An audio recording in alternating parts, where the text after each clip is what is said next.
So this is the Underhill Conservation Commission monthly meeting. We are starting the meeting at 6:36 on July 14th, 2025. And happy Bastille Day, everybody. Around the room, Matt M is here to join us, and so we will introduce ourselves. I'm Karen Knight, the chair of the Conservation Commission. Scott Dale, member of the Conservation Commission. Laurie Graham, secretary. And Matt. Hello, everyone. Sorry for bombarding your meeting. I am new in town. My wife and I just moved to Underhill. I am interested in potentially joining the committee, so I hoped I could listen in.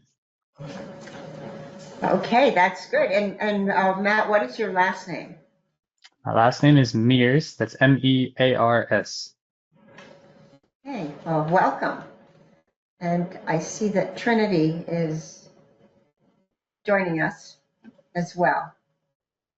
Trinity, do you want to introduce yourself? Sure. Can you hear me? Yes. Okay.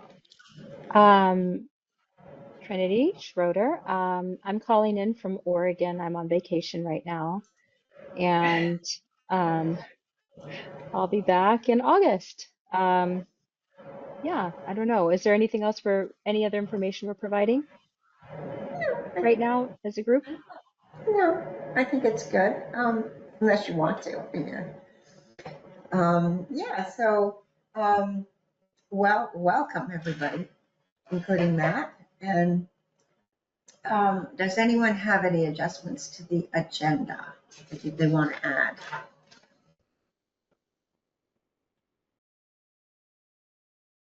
Nope. Okay. Then we have opening public comment. Matt, because Trinity and I think that Scott wasn't here, do you want to, do you have any public comments? No, just thank you for welcoming me to the meeting, and I'm excited to listen in. Okay. Thank you for joining us. Okay, so the next item is around the room learnings. Does anyone have things that they learned this week or last month, in the last month? I learned that there's a large thing that looks a lot like a bumblebee, but it's actually a bee mimic robber fly, I think it's called. It looks exactly like a very big, to me, it looks exactly like a bumblebee, but a naturalist told me that it was not. And yeah, it's an interesting creature. They have just different wings, and I'm going to spend some time looking at those some more. Wow, thank you. That's good. All right. Yeah, I was watching PBS, The Human Footprint recently, and Skip Lyle was on there, and he did a demonstration of the beaver deceiver. So I just thought of you guys and how he put one of those in somewhere in Underhill, right? Yes, it's on Corbett Road.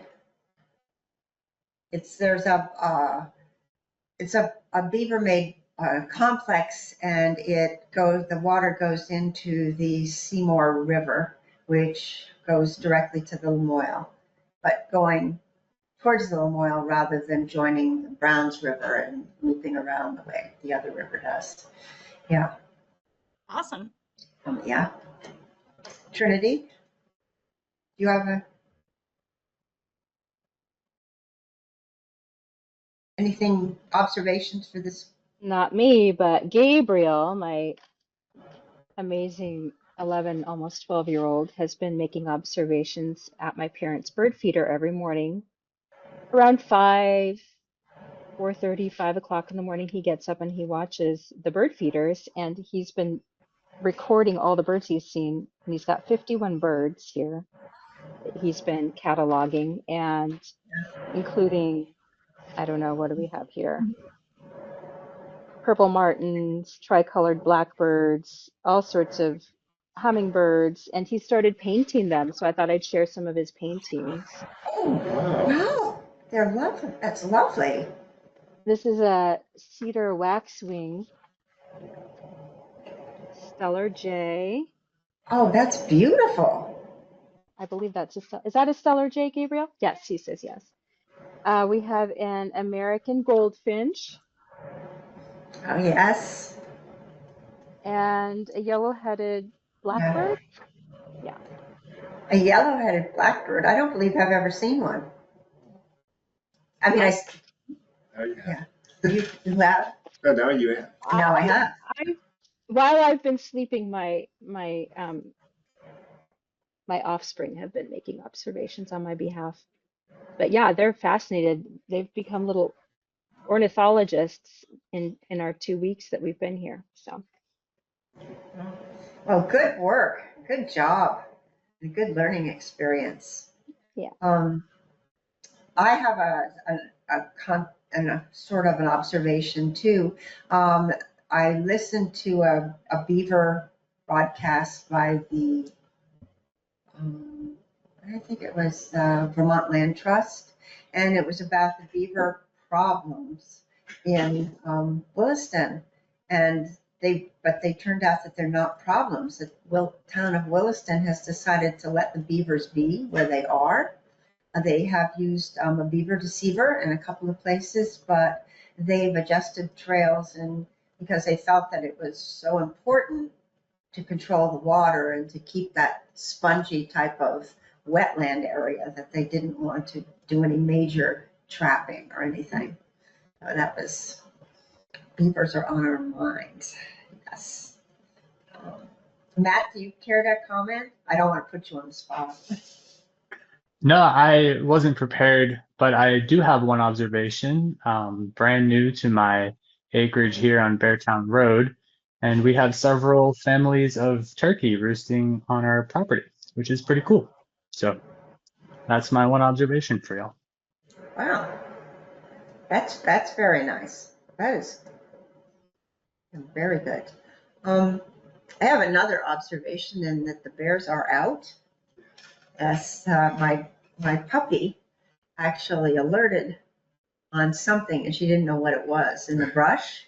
And then as we walked around the lane onto Beartown Road again, we saw it jumping out from a neighbor's property and running down the road. So I think it's a small bear, but other folks have seen it too at different times. So they are out along with the turkeys. So it's a good thing. Well, thank you for all of your learnings, observations, and comments that I've heard. I hope the boys keep up more of the portraits of birds that they are doing. They're wonderful, truly. So small talk this month is on service berries. And it is a little odd for me to be talking about service berries at this time of year. Well, it's not because berries are beginning to grow, but I always think of the service berry as having the early blooms in the spring. So, anyway, the service berry, there are a number of varieties of service berry, but its genus name is Almanchir, and it's known as service berry, a Saskatoon berry, a shadbush, shadberries, as their blooming corresponds to the shad runs in New England, called a June berry or a sarvis. So there are a lot of different names, and service berries in their various varieties are native to a wide range in North America.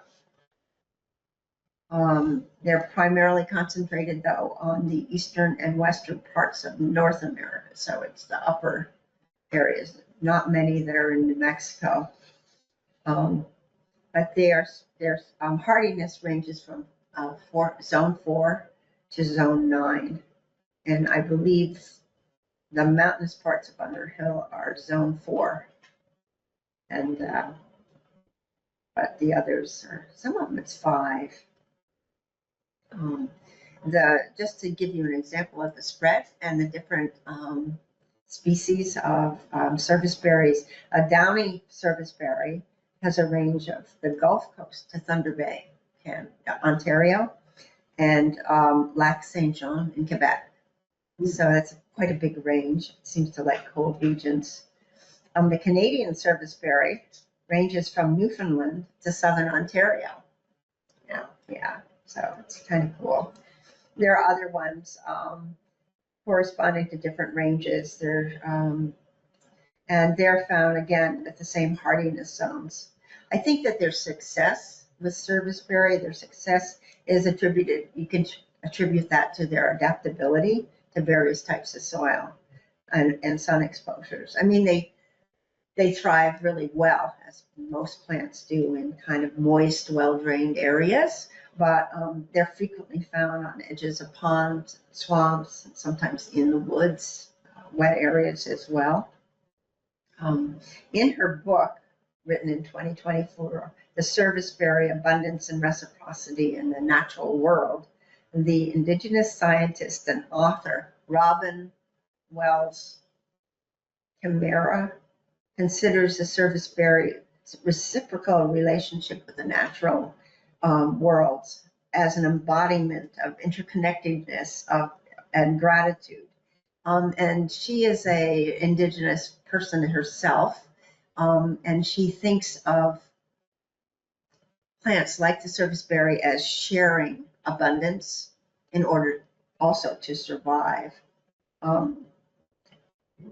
It's, they're sweet, their tree distributes its wealth, which is sweet juices and berries, to meet the needs of the natural community.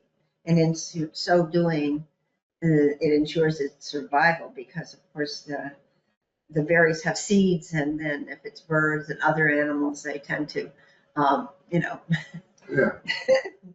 do throughput, and they are found in other places. Yes. But serviceberries are nature attracting. So they're attracting pollinators, beneficial insects, and songbirds. They're beneficial also to wildlife, the food, the birds, small animals, and nesting animals. Deer and moose prefer to browse through them as well, and they serve as source food for humans. And so Robin, the author that I cited before, it cites the serviceberry's work contributions to the traditional indigenous peoples. And serviceberries are a critical ingredient of making pemmican, I guess it's pronounced. Yeah. And it's usually prepared, it's high in nutrients, and it's kind of like a granola bar, except it's not, high protein bar. But it's dried berries, such as serviceberries or blueberries, dried venison or bison, and then pounded into a powder and then bound together with some grease and solidified. And it's the other thing about serviceberry is it's animal resistant. So animals don't chew on it. Like animals tend to.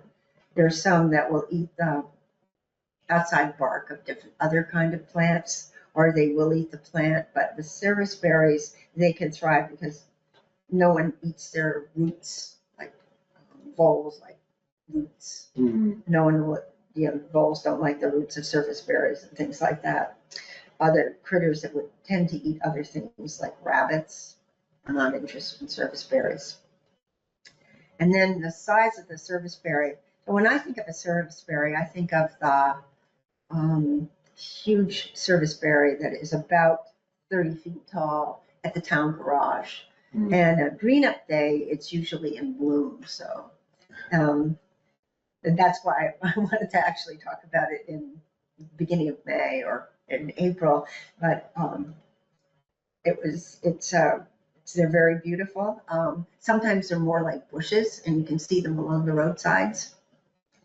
And doing this research on serviceberries, I realized too that it's a serviceberry and it is not a mountain ash. Sometimes people get them confused, but they're very different species. So that's all I have. Or maybe I don't. I want to see if there's a page two here.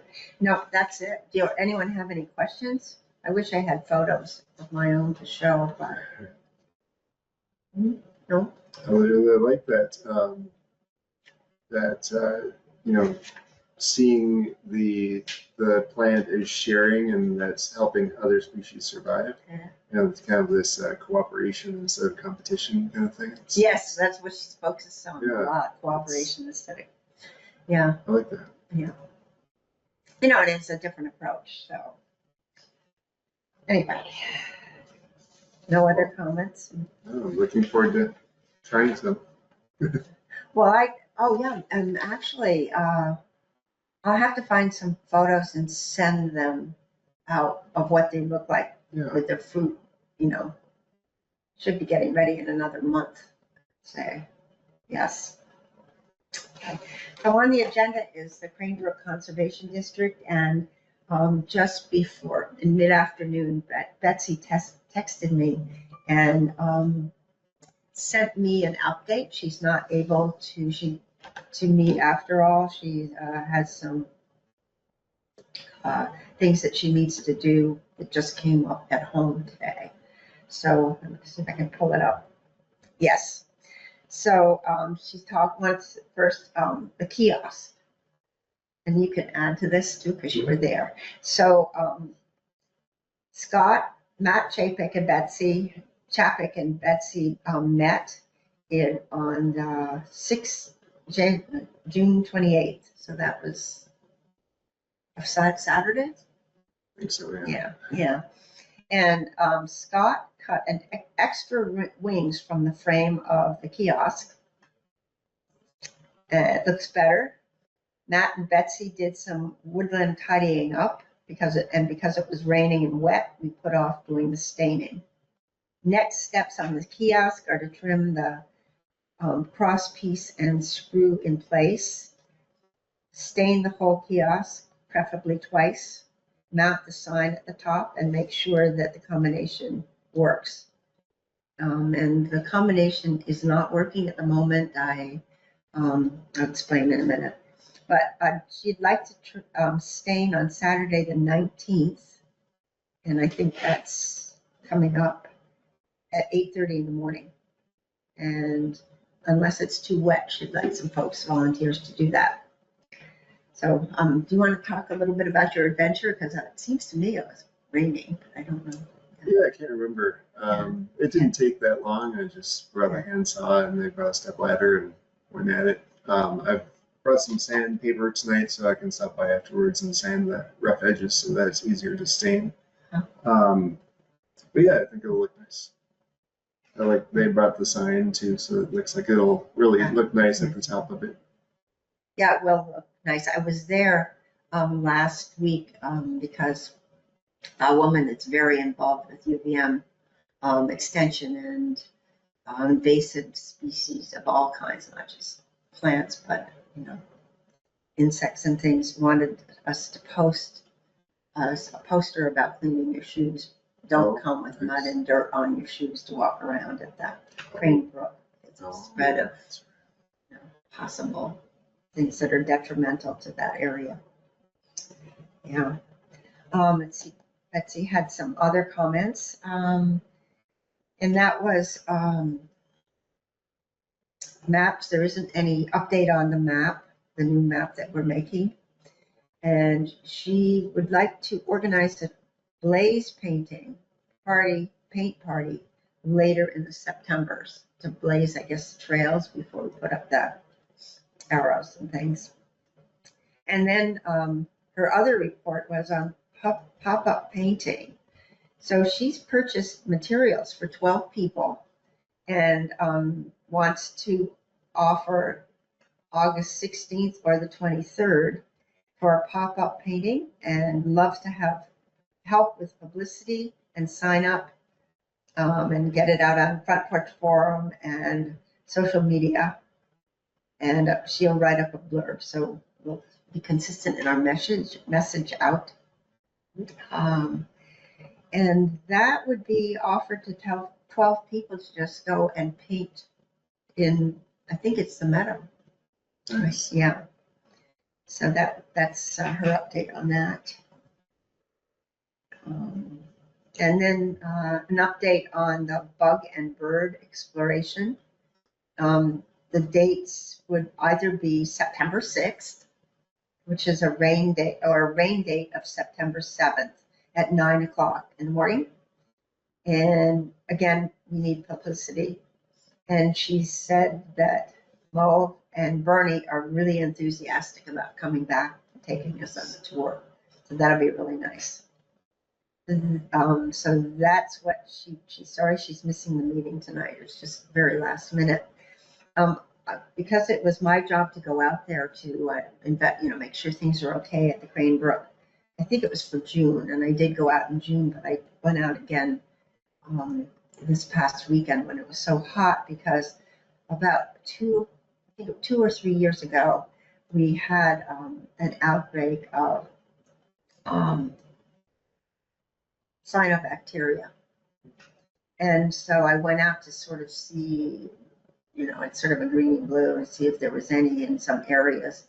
And then I stopped at the town hall to talk to Brad to ask if the town had a plan for that, because one year we did have it, and the health officer at the time, who happened to be Patrick Lamphere, posted signs there telling people to stay away, keep the pets away, kids away from one area of the Crane Brook Trail itself. And he's going to look at it and order some test kits probably, and then we'll have to have a plan for who's going to go and periodically monitor it and what that schedule might be. But I think it's probably a good idea. I noticed the Burlington beaches were closed because of that incident. So, yeah, I think that's about all with that. I see that Trinity, you're here. So, do you want to give an update on the things that you were doing just before you left? The purchasing, yeah. Sure. Yeah. Just before I left, Betsy and I went out and, well, this wasn't just before I left, but a few weeks before I left, we planted some wildflower seeds around the parking area on top of Casey's Hill. Is that what you're referring to, Yes. Carrie? Yeah. Yep. And posted some signs asking people to be cautious and not step on the new plantings. And I left them there for over a month. And right before I left, I went and retrieved the signs because everything was growing, and it was hard to tell if it was stuff that we had planted or stuff that was just growing, since it's all a little bit wild. Um, there's definitely a lot coming in that was not just grass. Um, could have been stuff. I know that people from the community had also sort of done their own plantings. We found out later. So it's kind of hard to know what plantings have taken root at this point, but everything was growing really well. So I removed the signs, and when I get back in September, it would be nice to do another um, like community planting event where we're actually removing some of the grass and putting in seed, and then I'll put signs back up when that happens. Were you able to you order the seeds and then get the receipt in by the I end have of June? I wasn't able to get the compensation submitted before the end of June. Yeah, But that's okay. It would just be in this new budget. yeah, Yeah. yeah. Yeah. Yeah, I'm sorry Yeah. about that. Things got really busy at the end. Yeah, I can imagine yeah, kids getting very excited. yeah, and out of school, and yeah, Honestly. Yeah. yeah,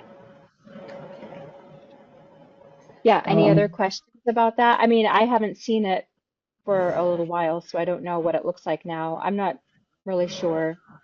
what it's going to look like even this year, because not all of the seeds are probably going to turn into flowers, maybe even this year. So Yeah. I don't know if anyone's seen it and seen anything or has any updates.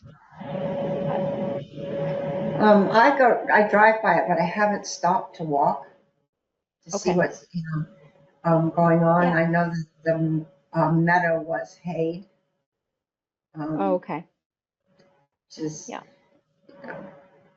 I think we need to have a conversation with whoever's scheduling that, to, in the future, because for the butterfly habitat, we definitely don't want Yeah.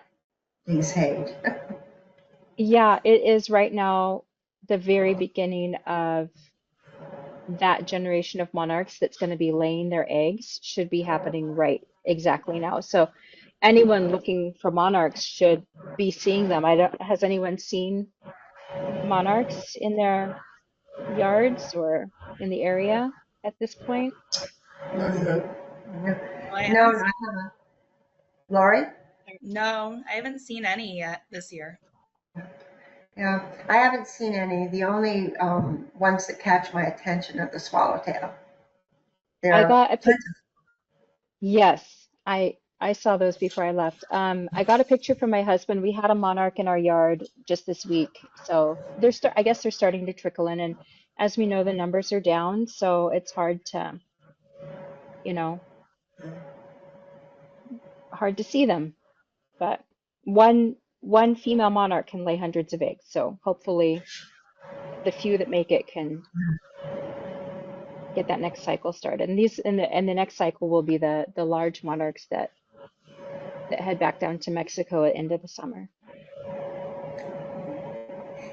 one of the things I observed around my house is that last year I might have had 3 milkweeds total. I don't know what Wow. happened, but this year they're everywhere. I mean, absolutely everywhere, which is wonderful. So I have the food. I just need the monarchs to come and chomp on it and lay their eggs.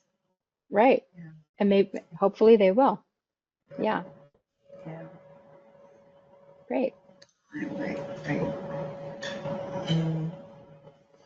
Comments. I know I had sent out a notice. Patrick had sent me information about the fire ceremony that the Abenakis held at the Ethan Allen homestead, which really was initially it was going to be down at Ferrisburg, and the rain rained them out, so they postponed it, and they had it last Saturday. I wasn't able to come. But he wanted everyone to have an idea about what it was like, to see if we still are interested in having that, the fire ceremony, shooting, I think they call it shooting fire ceremony, um, this summer. And I haven't connected with him. I thought he would be on tonight, but apparently not. Yeah. And the other things that I we need to think about at the next meeting is who do we want to have come, or just have either workshops or presentations. We've had a lot of them in the past, so I think that would be good. And to talk about which ones we think would be good to focus on this year. Um, and then the other thing that Penny Miller sent was that PDF of the 5-year plan that she had been working on before she left the commission. And I have a copy of that, and I think we should review that at our next meeting.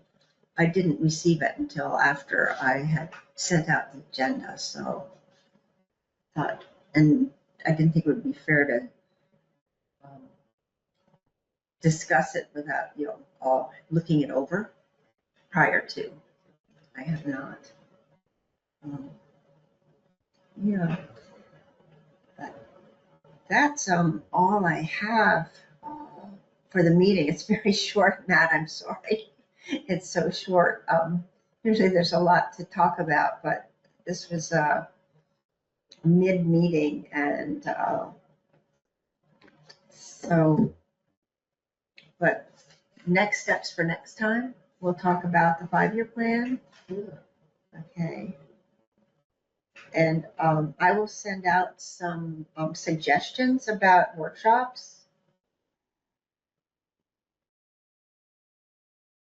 In addition to the bug and bird walk, which would be really fantastic. Any other things we should have in our agenda for the following week? Oh, yes, I have an update too. I'm sorry about the boardwalk at the Crane Brook.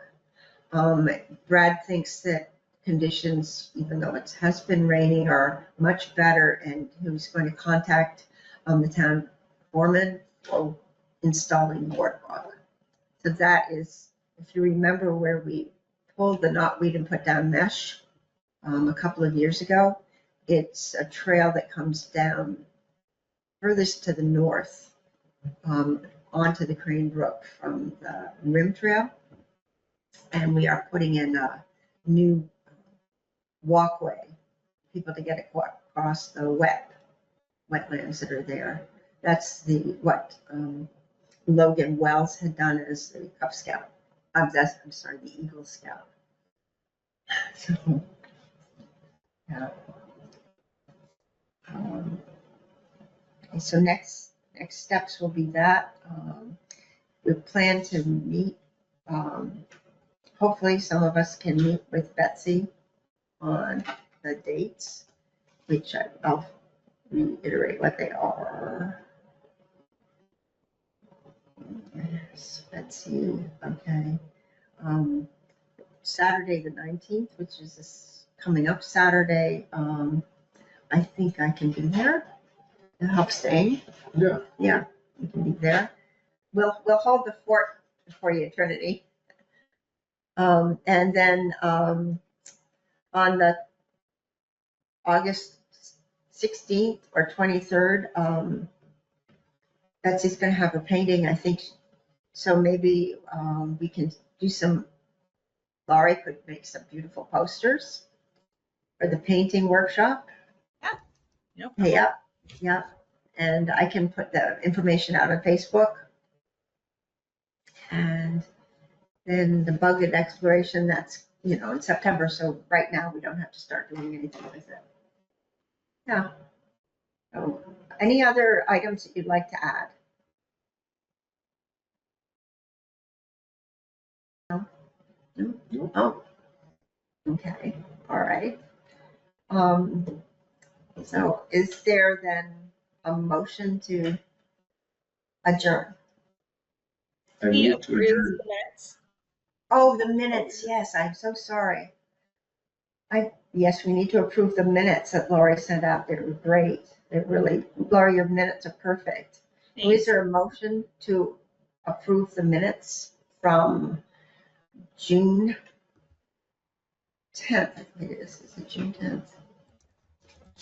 I'm just looking I at think it's the 9th. I move to approve the minutes from June 9th. Second. All in favor, please say aye. Aye. Aye. Aye. Aye. The minutes are approved. Thank you once again, Lori, for capturing the contents of our meetings. Really appreciate it. Okay, so now a motion to adjourn the meeting. I move to adjourn. Okay, and a second? I Okay, second. so Scott and Lori, all in favor of adjourning? Aye. Aye. Say aye. Aye. The ayes have it. We are adjourned that's a fast meeting, at 7:11. So thank you all, and yeah, I'm glad you're having a good time out there. And I just Thank am you. so excited about the drawings and paintings of the birds. They're just gorgeous. So, yeah. Yep, he's having a great time. And thanks for joining, Matt. Yeah. Yeah, welcome to Underhill. Hey, thank you very much. I appreciate it. And once again, thanks for letting me listen in.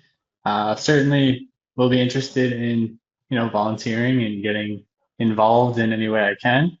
Also, still very much settling into the new house. So we'll be a little busy. How far up are you you said Beartown Road? Yes, ma'am. We're at 116 Beartown. It's the newer white and black house. I know where. Yes, I'm your neighbor. Me And too. Laura's a distance, yeah. Well, we should all hang out sometime. My wife's name is Olivia. She works at UVM. I work for a couple different nonprofits remotely, some of which are very environmentally concerning. So excited to get involved.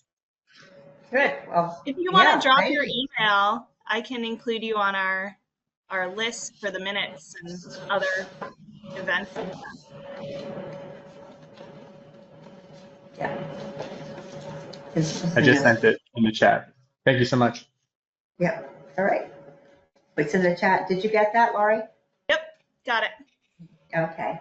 All right. Well, our meeting's adjourned. So Thank you. see some of us in a week or less. And anyway. All right.